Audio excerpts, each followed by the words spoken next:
ஒரு மகிழ்ச்சியான செய்தி. இதயம் நல்லெண்ணெயின் விலை லிட்டருக்கு ரூபாய் 105 குறைஞ்சிருக்கு. செப்டம்பர் 2023ல 1 லிட்டர் இதயம் நல்லெண்ணெயின் அதிகபட்ச விலை ரூபாய் 503. ஆனா இப்ப 1 லிட்டர் இதயம் நல்லெண்ணெயின் விலை ரூபாய் 398 மட்டும்தான் தமிழ்நாட்டுல. அப்ப இனிமே எல்லாரும் இதயம் நல்லெண்ணெய் வாங்கலாம் இல்ல? சென்னை அண்ணா பல்கலைக்கழகத்தில் மாணவி பாலியல் வன்கொடுமை செய்யப்பட்ட சம்பவத்தில் கைது செய்யப்பட்ட ஞானசேகரன் திமுகவை சேர்ந்தவர் என கூறப்பட்டு வந்தது. ஆனால் அவருக்கும் திமுகவுக்கும் எந்த சம்பந்தமும் இல்லை என்று அமைச்சர்கள் மறுத்து வந்தனர். இது தொடர்பாக சட்டசபையில் முதல்வர் ஸ்டாலின் தெளிவுபடுத்தினார். ஞானசேகரன் திமுக நிர்வாகி இல்லை, திமுகவின் அனுதாபி என கூறினார். இது தொடர்பாக அமைச்சர்கள் ரகுபதி, கோவி செழியன் மற்றும் முதல்வர் ஸ்டாலின் பேசியதை ஒப்பிடும் வீடியோவை அண்ணாமலை பதிவிட்டுள்ளார்.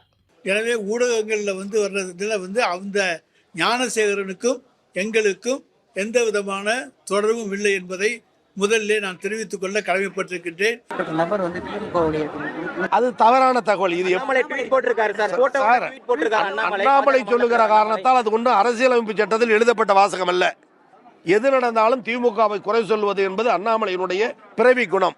அதன் அடிப்படையில் சொல்லுகிறார் தவிர அது உண்மையல்ல, உண்மையல்ல, உண்மை. நான் முன்பு விளக்கம் தந்த சென்னை மாணவியோட கைது செய்யப்பட்டவர் நிச்சயமா சொல்றேன், உறுதியாக சொல்றேன், திமுக உறுப்பினர் இல்ல, திமுக ஆதரவாளர், திமுக ஆதரவாளர், திமுக ஆதரவாளர். அதை நாங்க முறிக்கல. ஞானசேகரனுக்கும் திமுகவுக்கும் எந்த சம்பந்தமும் இல்லை என்று அன்று சொன்னார்கள். இன்று திமுக அனுதாபிதான் என்கிறார்கள்.